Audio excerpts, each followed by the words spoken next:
जय गुरु जी संगत जी। वीडियो को लाइक कीजिए, चैनल को सब्सक्राइब कीजिए और बेल आइकन को प्रेस कर दीजिए ताकि आपको लेटेस्ट वीडियो की जानकारी अच्छे से मिल सके। जय गुरु जी संगत जी। गुरु जी का अनंतम अनंतम शुक्राना। गुरु जी के श्री चरणों में कोटि कोटि प्रणाम और गुरु जी की प्यारी प्यारी संगत को जय गुरु जी। संगत जी, आज का सत्संग बहुत सुंदर है, बहुत खास है। गुरु जी की प्यारी और पुरानी संगत का सत्संग है। आप सत्संग को अंत तक सुने, पूरा सुने और गुरु जी की ढेरों ब्लेसिंग्स प्राप्त करें। संगत जी, अगर आप भी अपना सत्संग शेयर करना चाहते हैं तो सुंदर लिखावट में हिंदी में ईमेल आईडी और व्हाट्सएप पर शेयर कर सकते हैं, और अगर आप चाहें तो ईमेल आईडी और व्हाट्सएप पे टाइप भी कर सकते हैं। तो चलिए संगत जी, सत्संग शुरू करते हैं। आज जो हम सत्संग सुनने जा रहे हैं संगत जी, वो गुरु जी की प्यारी और पुरानी संगत गील आंटी का सत्संग है। जय गुरु जी। गुरु जी की लविंग एंड रिस्पेक्टेड संगत को मेरा कोटि कोटि प्रणाम। I am too delighted today Sangat ji कि मुझे गुरु जी महाराज ने आज ये मौका दिया अपना सत्संग शेयर करने का। संगत जी, एक मन में ख्वाहिश थी गुरु जी को समझने की, जो हम नहीं कर पाए। लेकिन जो नई संगत आई है संगत जी, नई संगत ने गुरु जी को भगवान के रूप में पूजा है, लेकिन हम लोगों में वो चीज नहीं बन पाई। हमने बहुत कुछ देखा, लेकिन गुरु जी महाराज ने हमें इतना बेवकूफ बना रखा था कि हम उस बात को, उस चीज को समझ ही नहीं पाए। हम ये समझ ही नहीं पाए कि गुरुजी है कौन। लेकिन संगत जी, हम सभी संगत बहुत लकी हैं, क्योंकि हमारे नाम के आगे गुरुजी का नाम जुड़ा हुआ है। संगत जी, हम इस दुनिया में गुरुजी के नाम से जाने जाते हैं। हमें गुरुजी की संगत बोला जाता है। हमारी पहचान गुरुजी है। हम पूरी संगत के नाम के आगे गुरुजी का नाम आता है। हम सबके लिए तो यही बहुत है। संगत जी, हमने उस वक्त गुरुजी से इतनी रहमतें हासिल की हैं, चाहे हमें पता नहीं था कि गुरुजी कौन है, लेकिन हम बहुत रेस्टलेस हो जाते थे गुरुजी से मिलने के लिए। और 5 साढ़े 5 बजे तक तो हालत ये हो जाती थी कि हम इतने रेस्टलेस हो जाते थे कि बस हमें गुरुजी के दरबार में अब जाना है तो जाना है। पता नहीं संगत जी, वहाँ क्या मिलता था, इतनी खुशी, इतना पीस ऑफ माइंड। और वो जो टाइम हमने गुरुजी के साथ बिताया है, वो आज भी बहुत स्वीट मेमोरीज में है हमारे। संगत जी, गुरुजी ने हमें समझने ही नहीं दिया, लेकिन जब समझ आई तो कहते हैं कि पुरानी संगत और नई संगत में कोई फर्क नहीं है, पर मैं कहती हूँ कि फर्क है। हम लोग तो बेवकूफ बने रहे, लेकिन एक नई संगत ने गुरुजी को गुरु जानकर माना है, भगवान जानकर के माना है। ये सब हम उस वक्त नहीं कर पाए। पता नहीं क्या होता था कि एक पर हम सोचते थे कि गुरुजी के पास जाएंगे, ये सारी बातें करेंगे, और गुरुजी इतने फ्रेंडली हमसे बात करते थे, हमें बहुत अच्छा लगता था। लेकिन वहीं दूसरे पल संगत जी, पता नहीं क्यों हमारे दिमाग में ऐसा थॉट आ जाता था कि हम अपनी बात को एक्सप्रेस ही नहीं कर पाते थे। हम गुरुजी के आगे बोले कैसे, जबान बंद हो जाती थी। गुरुजी को तो पता था कि वो कौन है, लेकिन हमें नहीं पता था कि वो साक्षात भगवान है। लेकिन गुरुजी ने हमें बहुत हिंट दिए, हमें कई बार हिंट दिए कि तुम लोगों के बीच में मैं हार्ड मास का एक पुतला बन करके बैठा हुआ हूँ, और जो तुम्हें मांगना है वो तुम मांग ही नहीं रहे हो। हमारा छोटा दिमाग, छोटी सोच, और उसी सोच को लेकर के हम गुरुजी के पास अपने सवालों को लेकर के पहुंच जाते थे। संगत जी, ये जो कोविड का समय गया है, तो 1997 के करीब सेक्टर 33 में गुरुजी ने उस समय बोलना शुरू कर दिया था, बहुत माड़ा वक्त आने वाला है, बहुत बुरा वक्त आने वाला है, कुत्ते भौंकेंगे यहाँ पर, कुछ नहीं मिलेगा आपको यहाँ पर। और संगत जी, जो कोविड का समय आया, उसमें न दिन में न रात में हमने वहाँ किसी को नहीं देखा। कुछ एक आवाजें आती थी एम्बुलेंस की, सायरन की, और आवाज आती थी कुत्ते के भौंकने की। और संगत जी, ये जो वर्ड्स थे गुरुजी के कि बहुत माड़ा समय आएगा, कुत्ते भौंकेंगे, गुरुजी इन शब्दों को हर 2 से 3 दिन में बोला करते थे। गुरुजी ने क्या देखा, क्या हमें समझाना चाह रहे थे, तब तो हमें समझ में नहीं आया, लेकिन आज हमें उस बात का रियलाइजेशन हो रहा है कि गुरुजी ने कितना सब कुछ पहले ही देख लिया था। संगत जी, हम तब एक बात तो समझ चुके थे कि गुरुजी हमारे जैसे इंसान तो दिखते हैं, पर वो है नहीं। गुरुजी एक डिवाइन लाइट थे। उस समय पे भी कई वाकया मेरे साथ ऐसे हुए, जैसे कि गुरुजी के 33 सेक्टर से मैं दरबार से घर वापस आई, रात में सोने की तैयारी करी, और आधे घंटे के अंदर अंदर पूरा घर गुरुजी की खुशबू से भर गया। इतनी स्ट्रॉन्ग फ्रेग्रेंस कि मैं जोर से चिल्ला उठती थी कि गुरुजी आए हैं, लेकिन मेरे हस्बैंड को कोई स्मेल ही नहीं आती थी। संगत जी, दरवाजे बंद हैं, खिड़कियां बंद हैं, गुरुजी की फ्रेग्रेंस कहाँ से आ जाती थी पता नहीं चलता था। और संगत जी, जब भी मैं गुरुजी के चरण छू करके आती थी, आप बिलीव नहीं करोगे, मेरे हाथों में से वो खुशबू अगले दिन तक नहीं जाती थी। घर आकर के संगत जी मैं हाथ भी धोया करती थी साबुन से, लेकिन फिर भी इतनी स्ट्रॉन्ग खुशबू आती थी कि बच्चे बोला करते थे कि मम्मी हमारे हाथों से तो ऐसी खुशबू आती ही नहीं है। और इतना सब कुछ होने के बावजूद हमारे इस छोटे से दिमाग ने रियलाइज नहीं किया कि गुरुजी है कौन। संगत जी, गुरुजी ने ये बात जरूर समझाई थी कि जब मैं आपके ड्रीम में आता हूँ तो मैं साक्षात आपके पास आता हूँ। संगत जी, गुरुजी हमेशा कहा करते थे कि आप लोग जो स्टोन्स पहनते हो ये एक प्रकार के ग्रह हैं और ये सारे ग्रह मेरी मुट्ठी में हैं और जो तुमने स्टोन्स पहने उससे तुम्हारा कोई कल्याण होने वाला नहीं है। गुरुओं की शरण में आके ही आप सबका कल्याण होगा। तो गुरुजी ने कोई हवन, कोई यज्ञ, कोई स्टोन, कोई जनपत्री, कुंडली सारी बदल के रख दी थी। इतने सत्संग है संगत जी मेरे पास इस बात की प्रमाण के लिए कि गुरुजी ने लोगों की जन्म पत्री उलट कर दी, पलट दी। ऐसे कई सत्संग है कि जो लोग अपनी जन्म पत्री दिखाने के लिए लेकर के गए तो उन्होंने बोला कि ये इंसान तो जीवित ही नहीं होना चाहिए, ये तो जीवित ही नहीं है। और वो जो इंसान था वो खुद अपनी जन्म पत्री लेके बैठा हुआ था और वो इंसान खुद बोलता था कि ये वो मैं ही हूँ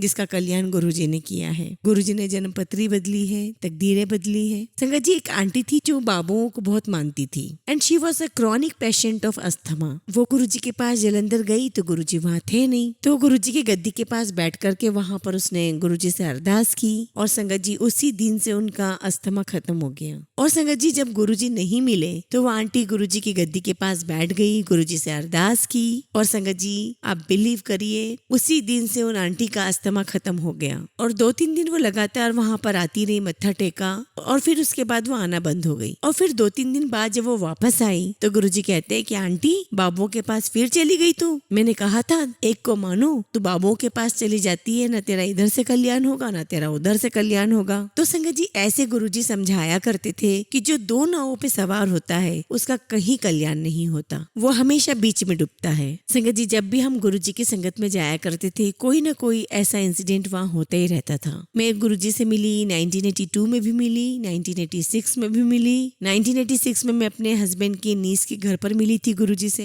लेकिन संगत जी उस टाइम मुझे नहीं पता था कि ये कौन है। लेकिन जब मैं गुरुजी से मिली आई नेवर लुक बैक। मेरे मन में कोई किंतु परंतु नहीं आया। Being from a Sardar family, मैंने गुरुजी को मत्था टेका, सब कुछ किया, लेकिन गुरुजी ने मेरे मन में कोई किंतु परंतु नहीं आने दिया। और संगत जी मेरे मन में था कि मुझे गुरु चाहिए और गुरुजी को देखते ही मेरे मन ने बोला कि गुरुजी मुझे जिस गुरु की तलाश थी वो गुरु की तलाश मेरी आपके पास आकर के खत्म हो गई। और संगत जी दरबार में बैठ करके जो खुशी से मेरी आंखों से आंसू निकले मैं बता नहीं सकती संगत जी। वो जो कुछ मेरे मन में था वो सब कुछ निकल गया इन आंसुओं के थ्रू। तो संगत जी मैं पूरी तरीके से उस दिन से गुरुजी से जुड़ गई। Sangat ji I was suffering from severe migraine और संगत जी मैंने 2-4 दिन के बाद गुरुजी को बोल ही दिया कि मुझे ये प्रॉब्लम है। गुरुजी ने मुझे सेवा बख्शी, मैंने हाथ भी दबाए, मैंने पैर भी दबाए। और संगत जी आप बिलीव नहीं करोगे, एक मेल पर्सन जिनके मैं हाथ पैर दबा रही हूँ उनके हाथ और पैर रुई से भी ज्यादा मुलायम। तो संगत जी गुरुजी के हाथ और पैर इतने सॉफ्ट थे, इतने मुलायम थे, ऐसा लगा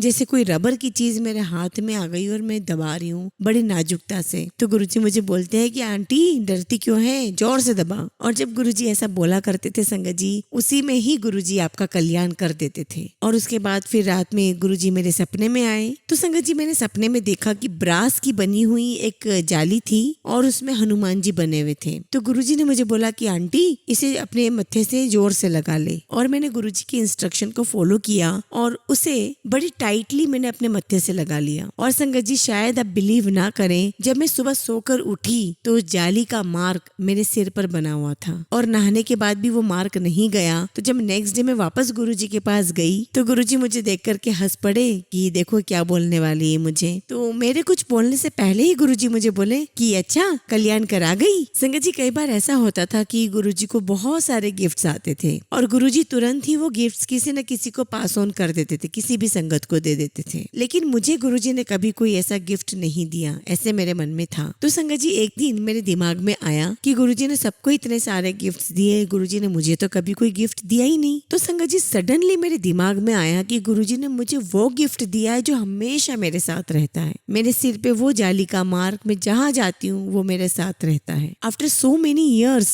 वो मार्क मेरे सिर पे बना रहा। तो मैंने सोचा कि गुरुजी ने तो मुझे इतना ब्लेस किया, इतना बड़ा गिफ्ट दिया और मैं गुरुजी को इतना भी नहीं जान पाई। तो संगत जी, गुरुजी एक डिवाइन लाइट है। मैं आपको ये कहना चाहूंगी कि गुरुजी के चोला छोड़ने के बावजूद भी मैंने गुरुजी को साक्षात देखा है, दैट इज इन कसोली। तो संगत जी, मुझे तो ये लगने लगा कि गुरुजी तो कसोली में भी रहते हैं। संगत जी, 2009 29 अप्रैल की बात है। मैं कसोली गई हुई थी और वहाँ पर मैं एक जगह से गुजर रही थी। मुझे कहीं से गुरुजी की फ्रेग्रेंस आई और मैं वहाँ खड़ी हो गई। कभी मैं पहाड़ की तरफ मुंह करके खड़ी हो जाऊं तो बहुत अच्छी फ्रेग्रेंस आए, मैं खाई की तरफ मुंह करूं तो फ्रेग्रेंस कम हो जाए। और मैंने पूरा करीब 1-1.5 घंटे की वॉक की और गुरुजी पूरा 1-1.5 घंटा मेरे साथ चले। मुझे समझ में नहीं आया संगत जी, मैं कभी किसी फूल को देखूं और मुझे लगे कि शायद इस फूल से फ्रेग्रेंस आ रही है और उसके पास जाऊं तो उसकी खुशबू ही कुछ और थी। तो जब मैं सैर करके ऊपर हॉलीडे होम में अपने आई तो मेरी सडनली नीचे निगाह पड़ी तो मैंने देखा कि पहाड़ी से कोई लड़का ऊपर आ रहा है और उस टाइम पे कोई ऐसी पगडंडी नहीं थी और संगत जी, वो बिना किसी सहारे के वो लड़का बड़ी तेजी से ऊपर आ रहा था। और जब ऊपर मेन सड़क आई तो मैं भी पीछे हट गई। मुझे लगा कि इसका घर होगा तो चला जाएगा, मैं तब भी नहीं समझी। और उसके बाद मुझे रात को गुरुजी का ड्रीम दर्शन आया। मैंने सपने में देखा कि गुरुजी ने मरून कलर का शर्ट पहना हुआ है। मैंने कभी गुरुजी को इस प्रकार के कपड़ों में नहीं देखा था और वो पोज गुरुजी का मुझे अभी भी याद है। वो मुस्कुराए मेरी तरफ, इतनी प्यारी उन्होंने स्माइल दी और मेरी आंख खुल गई। और फिर हम वहां से चंडीगढ़ वापस आ गए। संगत जी, जैसे ही मैंने आकर के डिविनिटी वाली बुक खोली दिव्या आभा, तो उसमें सुखी आंटी का एक सत्संग था और वो सेम सत्संग था जो गुरुजी को मैंने देखा जीन्स में और शर्ट में, वैसे ही उनका एक ऐसे ही सत्संग था। और फिर मुझे दिमाग में आया कि अरे ये तो जो मैंने देखा था वहां पर पैंट शर्ट में, ये तो गुरुजी थे और मैं पहचान ही नहीं पाई। और संगत जी, जब जब भी हम छुट्टियों में कसोली जाते रहे, मैं उस कोने में जरूर जाती जहाँ पर मुझे गुरुजी की खुशबू आई और जितनी बार मैं वहाँ जाती मुझे वही फ्रेग्रेंस वहाँ से आती ही आती। तो ऐसे मैंने एक बार अपने बेटे को बताया कि बेटा पता है गुरुजी कसोली में है। तो बेटे ने बोला कि ठीक है मम्मा, मुझे भी लेके चलो। तो मैं उसको उस कोने में लेकर के गई और गुरुजी की खुशबू वो भी पहचानता है और उसे भी वही फ्रेग्रेंस आई। और फिर संगत जी, हम वहाँ से थोड़ी दूर आगे जाकर के फिर वापस लौट कर आए और हम ये टेस्ट करना चाहते थे कि गुरुजी वहाँ है या नहीं, अभी भी बैठे हैं या नहीं बैठे, खुशबू आ रही है या नहीं आ रही है। और जब हम वापस लौट कर आए तो वो खुशबू ही नहीं आई, न मुझे आई न बेटे को आई। तो मैंने कहा कि गुरुजी तो यहाँ से चले गए, सोच रहे होंगे कि इन्होंने तो मेरा इम्तिहान लेना शुरू कर दिया कि ये गुरुजी है कि कोई और है, इनको समझ में ही नहीं आ रहा। तो संगत जी, गुरुजी एक डिवाइन लाइट है। कितनी ही दफा गुरुजी ने हमें बहुत कुछ करके दिखाया। जैसे कि संगत जी, गुरुजी ने बताया किसी संगत को कि वो अमेरिका में है और उनसे बात करते हुए कहा कि तुम्हारी वाइफ इंडिया में ये कलर का सूट पहनकर ये फलाना काम कर रही है, तू फोन लगा करके कंफर्म कर। तो संगत ने फोन करना, पूछना कि तू क्या कर रही है, अपनी वाइफ से पूछा क्या पहना हुआ है। तो वही सब निकलता जो गुरुजी ने, मैं बालकनी में बैठी हूँ, मैं बाल सुखा रही हूँ, ये बातें गुरुजी पहले ही उस संगत को बता चुके थे। तो ऐसी ऐसी चीजें हमारे सामने होती रही संगत जी। तो ऐसे ही किसी के घर में लुधियाना में हम लोग चले गए, बस गुरुजी का तो मन आना चाहिए, मूड होना चाहिए और गुरुजी तुरंत बोल दिया करते थे कि आज उसके घर चलना है। तो हम संगत के घर गए तो गुरुजी ने बोला कि जो तेरे फ्रिज में रखा है वो निकाल के लिया। तो गुरुजी ड्राइंग रूम में बैठे हुए हैं, उन्होंने खोल के फ्रिज में देखा भी नहीं कि क्या है, वो ड्राइंग रूम से बैठ करके इंस्ट्रक्शन दे रहे हैं कि आंटी सब निकाल ले, वो निकाल ले, आंटी तेरे फ्रिज में वो टूटा सा डोंगा रखा है ना जिसमें गोभी की सब्जी है, वो भी निकाल ले। और वो आके गुरुजी के चरणों में पड़ गई कि गुरुजी मैं सब निकाल दूंगी, कम से कम मेरी पोल तो मत खोलो कि डोंगा टूटा हुआ है, क्रैक पड़ा हुआ है। तो संगत जी, ऐसी ऐसी सारी चीजें हमारे सामने होती रही। एक दिन संगत जी, हम लोग कार से अपने घर के दरवाजे के बाहर उतरे और अंदर आए हम, और जब हम पोर्च में आए तो गुरुजी की इतनी स्ट्रॉन्ग खुशबू आई और मैं पूरा गेट खोलकर वहीं पर खड़ी हो गई और मैं अरदास करने लगी कि गुरुजी आप हो, प्लीज आ जाओ, गुरुजी आप यहीं पर हो, गुरुजी प्लीज आ जाओ। मैंने ड्राइंग रूम का दरवाजा खोल के मैं वहीं खड़ी हो गई, लेकिन गुरुजी की जो फ्रेग्रेंस थी वो बरामदे तक ही रही, अंदर तक नहीं आई। तो ऐसे संगत जी, कुछ दिनों के बाद वहीं आसपास कहीं गुरुजी का सत्संग हो रहा था। तो ये मुझे कहते हैं मेरे हस्बैंड कि मैंने भी गुरुजी के सत्संग में जाना है। अपने आप ही इन्होंने मुझे बोला। तो ये मुझे कहने लगे कि गुरुजी ने मुझे पहले खुद ने रोका और देखो अब खुद बुलाने आए हैं सत्संग के माध्यम से, और अब जब बुलाया तो खुद लेने आए हैं कि अब तो सत्संग में आ सकता है। तो संगत जी, गुरुजी की परमिशन के बिना कोई दरबार में नहीं आ सकता। और पहली बात तो संगत जी, परमिशन मिलना बहुत मुश्किल है। कई बार तो ऐसा होता है कि हम पूरा तैयार होकर के बैठे हुए हैं और बस सत्संग में जाने ही वाले हैं कि लास्ट मोमेंट पे ऐसा कुछ हो जाता है कि हम जा ही नहीं पाते हैं। और संगत जी, अगर बस एक बार बुला लिया तो ये गुरुजी की रिस्पॉन्सिबिलिटी है कि हमें वापस घर तक कैसे पहुंचाना है। एक बार ऐसे ही मैं अपनी बेटी के साथ एम्पायर स्टेट गई। संगत जी, गुरुजी का इंस्ट्रक्शंस रहता था कि जब भी हम दरबार से निकले तो गुरुजी से परमिशन लेनी चाहिए, हमें आज्ञा लेनी चाहिए। गुरुजी हमारा रास्ता साफ कर देते हैं। और संगत जी हम लोग एम्पायर स्टेट से निकले तो हमारी जो गाड़ी है वो एसेक्स रिसोर्ट के वहाँ रुक गई। तो मेरी बेटी बोलती कि मम्मा मुझे तो लगता है कि इसमें पेट्रोल नहीं है। तो मैंने बोला बेटा तुमने चेक नहीं किया था? तो कहती मम्मी चेक तो किया था पर पता नहीं क्यों, पता नहीं कैसे क्यों रुक गई। तो मैंने इसे कहा कि तू कार में बैठ, और मैं कार के बाहर निकल के खड़ी हो गई और 2 लड़के मोटरसाइकिल पर आए और बोले कि आंटी गाड़ी खराब हो गई। तो मैंने कहा कि हाँ बेटा गाड़ी खराब हो गई है। फिर मैंने उन लड़कों को पैसे दिए और कहा कि ये एसेक्स रिसोर्ट के आगे एक पेट्रोल पंप है, वहां से पेट्रोल ला करके दे दोगे? तो उन्होंने कहा हाँ जी आंटी दे देंगे। मैंने उनको पैसे दिए और हम लोग वेट करने लगे कि वो लोग पेट्रोल के साथ वापस आएंगे, पर वो लड़के आए ही नहीं वापस। और उसकी थोड़ी देर के बाद एक ऑटो रिक्शा आई और वो ड्राइवर मुझसे बोलता है कि गाड़ी रुकी हुई है। मैंने कहा हाँ जी गाड़ी रुक गई है। मैंने कहा कि शायद इसमें पेट्रोल है नहीं। तो उसने कहा कि एक काम करो आप कार में बैठो। तो संगत जी मैं ड्राइविंग सीट पर बैठ गई। तो संगत जी उस ऑटो वाले ने हमारी गाड़ी के राइट हैंड साइड पर अपना पैर निकाल के रखा, टच किया, तो गाड़ी भी स्टार्ट हो गई। पता नहीं कैसे क्या हुआ, हम पेट्रोल पंप तक ले जा पाए और वो साथ साथ में ऑटो भी चल रहा था। तो मैंने बेटी को बोला कि बेटा हम इधर यहाँ तक पहुंच गए हैं, मैं उस ऑटो वाले को पैसे दे करके आती हूँ। और मैं बाहर निकल के देखती हूँ, ही वॉज नो देयर। मैं इधर देखूं उधर देखूं, मुझे कोई 3 व्हीलर नहीं दिखाई दे रहा। तो गुरुजी ऐसे मदद करते हैं आकर के। और थोड़ी देर में वो लड़के भी वापस आ गए वहाँ जो पेट्रोल पंप पे खड़े थे, और वो कहने लगे कि आंटी ना हमें बोतल मिली ना कैन मिली, इसलिए हम पेट्रोल नहीं लेकर आ पाए। और उन लड़कों ने हमें पैसे वापस कर दिए। तो संगत जी सत्संग में अगर गुरुजी ने बुला लिया तो आपके घर जाने तक की रिस्पॉन्सिबिलिटी गुरुजी खुद लेते हैं। संगत जी उस समय इतनी संगत तो नहीं हुआ करती थी और गुरुजी हमेशा अक्सर सत्संग सुनाने के लिए बोला करते थे। तो उस टाइम पे ऐसे कोई माइक वगैरह नहीं होते थे, छोटे छोटे ग्रुप बना दिए करते थे गुरुजी, और उन ग्रुप में किसी ना किसी को इंस्ट्रक्शन होता था अपना सत्संग सुनाने का। और संगत जी जब उन छोटे छोटे ग्रुप में संगत अपना सत्संग शेयर कर रहे होते थे तो गुरुजी इतने प्यार से देखते थे, इतनी प्यारी स्माइल दिया करते थे। तो हमें ये समझ में आए, और गुरु ग्रंथ साहब में भी लिखा हुआ है कि गुरु खुश होते हैं जब उनका गुणगान करती है उनकी संगत। और संगत जी गुणगान भी वही करता है जिसके ऊपर गुरु की, भगवान की कृपा हुई है। और गुरुजी अक्सर कहते थे कि जो तुम सत्संग करते हो उसको सुनने वाले का भी भला और सुनाने वाले का भी भला। और संगत जी सत्संग के दौरान हम सोच कर रखते थे कि आज हम ये बोलेंगे वो बोलेंगे, लेकिन संगत जी मुंह से कुछ और ही निकलता था, क्योंकि ये भी गुरुजी की मर्जी होती थी कि हम कौन सा सत्संग करें, और वही चीजें मुंह से निकलती थी जो गुरुजी चाहते थे। तो संगत जी जब हम गुरुजी के दरबार में जाते थे तो गुरुजी ने समझाया कि जिंदगी क्या है। सारा दिन आप गुरबानी नहीं पढ़ सकते, सारा दिन आप भजन कीर्तन नहीं कर सकते, दुनियादारी भी निभानी पड़ती है, उसमें आप सोर्स ऑफ एंटरटेन भी मांगते हो। तो गुरुजी ने संगत जी हमें सारी चीजें दिखाई। तो इधर सेक्टर 33 में गुरुजी की टीम आती थी पटियाला से, उनके बहुत सारे सिंगर्स हैं। ये जो सिंगर्स है सुखी बरार है, डोली गुलेरिया है, इवन सुरिंदर कौर, और ये सारे उधर आकर के इतना अच्छा प्रोग्राम करते थे। हम लोग बहुत इंजॉय करते थे वहाँ पर। और संगत जी सेक्टर 33 में हम दूर दूर से गुरुजी के दरबार में आते थे, लेकिन पड़ोसी जो थे उनको दरबार में आने की इजाजत नहीं थी। हम दूर दूर से आ रहे हैं लेकिन पड़ोसी नहीं आ रहे, और इतना अच्छा माहौल होता था, इतना सुकून, इतनी शांति मिलती थी, एंटरटेनमेंट भी खूब हो रहा है। हमने बहुत अच्छा समय गुरुजी के साथ देखा। संगत जी उस समय मेरा बेटा और बेटी दोनों पढ़ते थे, तो हम लोग दरबार में जाते थे सब लोग। तो मेरे मन में आया कि देखते हैं आज गुरुजी कितनी देर दरबार में बिठा के रखते हैं। तो एक दिन संगत जी रात के 11 बज गए तो मेरा बेटा बोलता है मम्मी आप इस दीवार के पीछे छुप करके बैठ जाओ, गुरुजी को पता नहीं चलेगा। और बस 11:15 हुई नहीं कि गुरुजी के मुंह से आवाज आ गई, गील आंटी जाओ, परमिशन है कि तुमको घर जाओ। तो संगत जी ये जो कल्याण भी होता है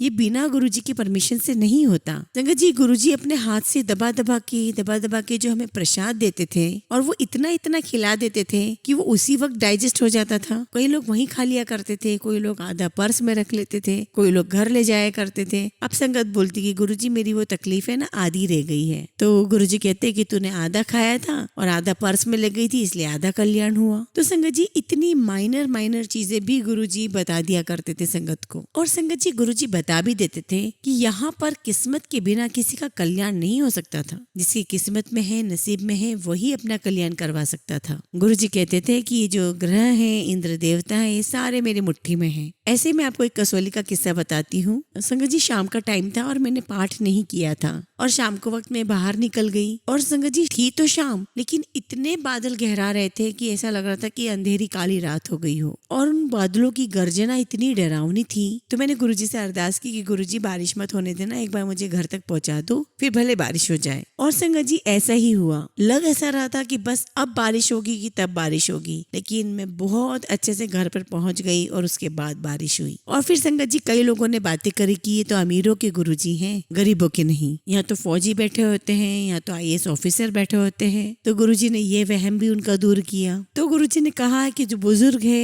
वो आ नहीं सकते, या जो गरीब है जिनके पास कन्वेंस की फैसिलिटी नहीं है वो नहीं आ सकते, मैं उनका घर बैठे कल्याण करूंगा। तो गुरुजी कहा भी करते थे कि मेरी तस्वीर के आगे, मेरे स्वरूप के आगे जो बैठ करके मुझसे अरदास करेगा मैं उसकी तकलीफ तुरंत दूर करूंगा। तो संगत जी एक वेजिटेबल वेंडर था, वो भी आता था 33 सेक्टर में। उसे काफी सीरियस प्रॉब्लम थी, उसे हील किया तो जो वो बिल्कुल ठीक हो गया। तो एक दिन आकर के बोलता, तो वो कहता कि गुरुजी मेरा काम भी चल गया, मेरी सेहत भी ठीक हो गई, अब मेरी शादी भी करा दो। तो गुरुजी कहते हैं कि मेरे को खुद किसी ने लड़की नहीं दी तो मैं तेरे लिए किसी से क्या बात करूंगा। तो गुरुजी कभी कभी ऐसी मजाकिया बातें भी करते थे। और संगत जी ऐसे ही हमारे बीच में बैठ के, हमारे जैसे बन करके बैठ करके गुरुजी ने सबका कल्याण किया है और अभी भी कर रहे हैं। संगत जी आप दिल से गुरुजी से अरदास करो। जब सच्चे मन से कोई अरदास होती है ना संगत जी, तो जरूर कबूल होती है। संगत जी कोविड के समय की ही बात है, मेरी ग्रैंड डॉटर की एडमिशन की बात थी। उसका एडमिशन हो गया, लेकिन 1 महीने के बाद कुछ प्रॉब्लम हुई और वो बहुत चिंता में थी।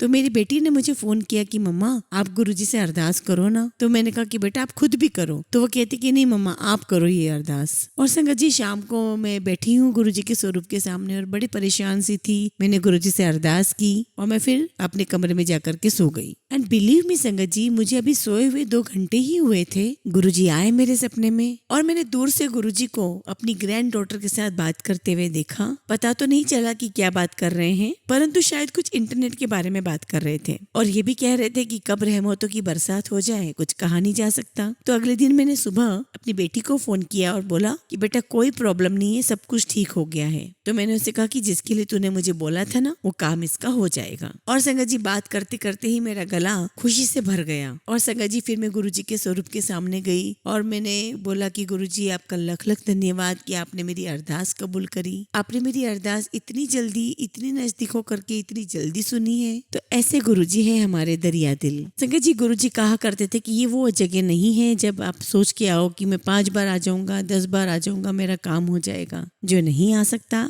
घर पे रह करके दिल से अरदास करे, गुरुजी उसी वक्त उसकी अरदास सुनते हैं। संगत जी ये गुरुजी हैं, साक्षात रब है, परमात्मा है। संगत जी ऐसी ऐसी चीजें गुरुजी ने हमारे सामने की हैं कि उनके शब्द ये कि बिन बोलिए सब कुछ जानता। तो गुरुजी कहते थे कि अगर गुरु के आगे बोलना ही पड़ जाए तो वो गुरु की होया। संगत जी वो तो गुरुजी चंडीगढ़ से चले गए थे तो मैं 2 साल तक गुरुजी से नहीं मिल पाई, लेकिन जब मुझे चांस मिला तो मैं दिल्ली तो पहुंच गई, एम्पायर स्टेट भी पहुंच गई। रहने को वहाँ कोई जगह नहीं थी तो उस टाइम पे मंदिर नहीं खुला था, तो मैं बाहर ही बैठ गई और मैं मन में सोचने लगी कि गुरुजी, तो मेरे मन में था कि गुरुजी को मैं कैसे बताऊंगी कि मैं कौन हूँ। तो संगत जी जैसी मेरी सोच है मैं वैसी मेरी बुद्धि है, मैं वैसे ही सोचूंगी कि अगर गुरुजी ने मुझे ना पहचाना तो मैं गुरुजी को कैसे बताऊंगी कि मैं कौन हूँ, क्यों आई हूँ और मुझे तो रहना भी है। तो जैसे ही मंदिर खुला मैंने जाते ही गुरुजी को मत्था टेका और जो गुरुजी के जो वर्ड्स है ना जो मुझे बोला करते थे मैं उसका वेट करती थी और मैं वेट करती रहती थी कि गुरुजी मुझे ऐसे बुलाएंगे कि गिल आंटी आजा हेलो हेलो करिए। और संगत जी मैं तो इतनी ज्यादा खुश कि गुरुजी ने मुझे पहचान लिया। तो वो जो वर्ड्स है ना संगत जी गुरुजी की गिल आंटी आजा हेलो हेलो करिए, वो शब्द आज भी मेरे कानों में गूंजते हैं और आज भी कभी मैं जब बैठती हूँ तो यही लगता है कि काश गुरुजी मुझे वैसी ही आवाज लगाए कि गिल आंटी हेलो हेलो करिए। तो संगत जी जब मैं वहां पर गई गुरुजी के दरबार में तो गुरुजी ने मुझसे पूछा कि गिल आंटी आज कितने लव लेटर लिखे हैं, और तब मेरी बेटी की शादी की बात चल रही थी। तो मुझे कहते कि आंटी जितने भी लेटर लेकर आई है ना उनको फाड़ दे। तो संगत जी गुरुजी ने मुझे एक चीज बोली थी कि तू अपनी बेटी को ना बाहर मत भेजना, आउट ऑफ कंट्री भेजने के लिए मना किया, और जब भी कोई ऐसा रिश्ता आता गुरुजी तुरंत मना कर देते। एक बार संगत जी काफी बात आगे बढ़ गई एक रिश्ते पर, तो गुरुजी ने देखा कि पता नहीं शायद ये मुझे भूल गई जो मैंने इसको बताया था। तो रात में सपने में गुरुजी आए। तो संगत जी जो वो लेडी अपना फोटो दे करके गई जिसमें उसके हस्बैंड की, उसके बेटे की, सबकी तस्वीरें थी, तो गुरुजी ने सपने में मुझे उस फोटो में से उस लड़के की मम्मी के ऊपर उंगली रख करके, हाथ रख करके पूछा कि ये कौन है? तो मैंने कहा कि गुरुजी ये लड़के दी माँ है। तो गुरुजी ने मुझे बड़ी सरकास्टिक एक स्माइल दी। तो गुरुजी कहते कि नहीं, ये नहीं, छोड़ दो इसको, आगे बात नहीं बढ़ानी इसकी। तो संगत जी और 2-3 ऐसे केस हुए और फिर जब मैं अगले दिन गुरुजी के पास गई तो गुरुजी ने मुझे 43 डेज का टाइम दिया और कहा कि इस 43 डेज में तुझे रिश्ता मिल जाएगा। तो मैंने कहा कि गुरुजी बेटी इतनी पढ़ लिख गई है और चंडीगढ़ में तो कोई लड़का ऐसा होगा नहीं जो इसकी बराबर की क्वालिफिकेशन हो। तो गुरुजी कहते कि बेटी तेरी चंडीगढ़ में रहती है? तो मैंने कहा कि नहीं, दिल्ली में रहती है गुरुजी। तो फिर गुरुजी कहते कि लोकल लड़का ढूंढना। और फिर जब यही लड़का मिला तो मैं इसे लेकर के गुरुजी के पास मत्था टेकने गई। तो मैंने गुरुजी के दरबार में उस लड़के को आगे कर दिया और मैं पीछे थी। तो जब मैं मत्था टेक करके उठी तो गुरुजी कहते कि आंटी प्रसाद बांट दे, सब कुछ ठीक है। संगत जी इतनी बार मैं एम्पायर स्टेट गई और एक बार मैं अपनी बेटी के साथ जा रही थी, मैं एम्पायर स्टेट ही छोड़ दिया हमने और आगे निकल गए। और जैसे संगत जी 4-5 किलोमीटर आगे चले गए तो मैंने कहा कि रास्ते में ये सारी चीजें तो नहीं आई थी, कहीं हम आगे तो नहीं निकल गए? तो बेटी बोलती कि मम्मी हाँ ऐसे ही कुछ लग रहा है। तो मैंने बोला कि बीच में तुझे रास्ता मिलेगा ना तो यू टर्न लेकर के वापस आ जाना। और संगत जी हम 4-5 किलोमीटर आगे निकल गए और तो जब हम वापस लौटे तो मैंने अपनी बेटी को बोला कि बेटा ऐसा नहीं हो सकता, ये कोई नॉर्मल बात नहीं है कि हम रास्ता भूल जाए और आगे निकल जाए, इसमें भी कोई बहुत बड़ी बात होगी। तो जैसे हम गुरुजी से मिले तो गुरुजी ने मुझे कहा कि आंटी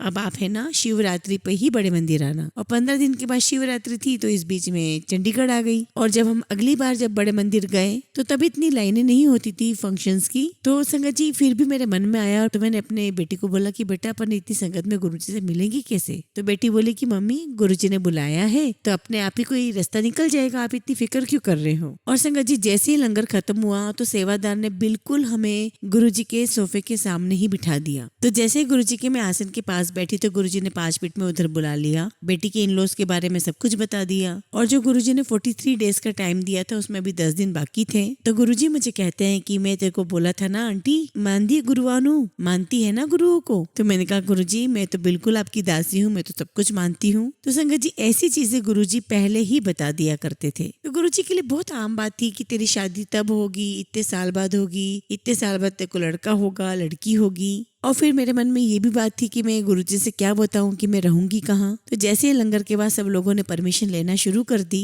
तब मेरी बेटी पीजी रह रही थी चित्तरंजन पार्क में। तो संगत जी चित्तरंजन पार्क की ऑपोजिट एक कॉलोनी थी, वहाँ की एक आंटी वहाँ संगत में बैठी हुई थी। तो गुरुजी उन आंटी को कहते हैं कि काली आंटी अगर पोता लेना है तो गील आंटी को अपने साथ घर ले जा। और संगत जी मेरी वो प्रॉब्लम कि मैं गुरुजी को कैसे बोलूंगी कि मैं कहाँ रहूंगी, कैसे यहाँ एडजस्ट करूंगी, वो प्रॉब्लम भी गुरुजी ने मेरी सॉल्व कर दी। तो वो लेडी अपने साथ मुझे ले गई। तो उन्होंने मुझे जिस रूम में भेजा और जैसे मैंने लाइट ऑन की तो वहां पर उस रूम में उनकी बेटी का फोटो रखा हुआ था। और वो जो बेटी थी उनकी, उसकी शादी हम जहाँ लुधियाना में रहते थे हमारे घर के सामने उस घर में हुई थी। तो मेरे मन में आया कि किरण की फोटो इस घर में कैसे? तो जब मैं उठी तो मैंने उनसे पूछा कि ये कौन है? तो वो कहने लगी ये तो हमारी बेटी है। और संगत जी मैं उठकर आई दूसरे कमरे में तो मैंने वहाँ देखा तो वहां पर मैंने देखा कि कैलेंडर लगा हुआ है और उसमें मेरी बेटी के ऑफिस के वाइस प्रेसिडेंट की फोटो है, वो उनके घर पे किराए पर रहता था। तो संगत जी ऐसी ऐसी चीजें गुरुजी ने प्लान की कि मैं इसको ऐसे घर में भेजूं जहाँ पर ये ऑड फील ना करे। तो संगत जी जितने भी सारे क्वेश्चन मेरे मन में थे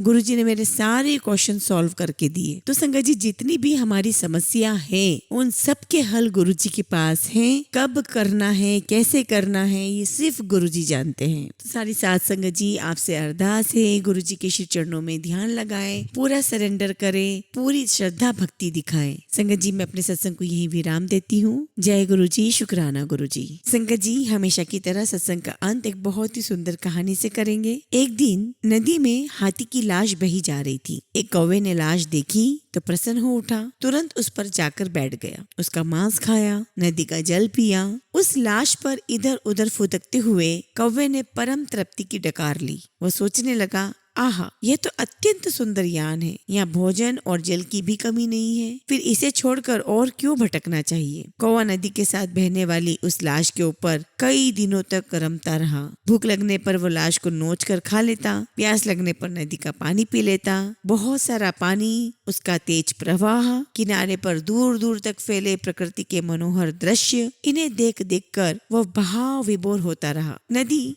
एक दिन आखिर महासागर में मिली। वह मुदित थी, खुश थी कि उसे अपना गंतव्य प्राप्त हुआ। सागर से मिलना ही उसका चरम लक्ष्य था। किंतु उस दिन लक्ष्यहीन कौवे की तो बड़ी दुर्गति हो गई। 4 दिन की मौज मस्ती ने उसे ऐसी जगह पर ला पटका था जहाँ उसके लिए न भोजन था, न पानी था, न कोई आश्रय। सब और सीमाहीन अनंत खारी जल राशि बह रही थी। कौवा थका हारा और भूखा प्यासा कुछ दिन तक तो चारों दिशाओं में पंख फड़फड़ाता रहा। अपनी छिछली और टेढ़ी मेढ़ी उड़ानों से झूठा रौब फैलाता रहा, किंतु महासागर का और छोर उसे कहीं नजर नहीं आया। आखिरकार थक कर, दुख से टूटकर वह सागर की उन्हीं गगनचुंबी लहरों में गिर गया। एक काल रूपी विशाल मगरमच्छ उसे निगल गया और उसके जीवन का अंत हो गया। इसी प्रकार संगत जी, शारीरिक सुख में लिप्त मनुष्य की गति भी उसी कौवे की तरह होती है, जो आहार और आश्रय को ही परम गति मानते हैं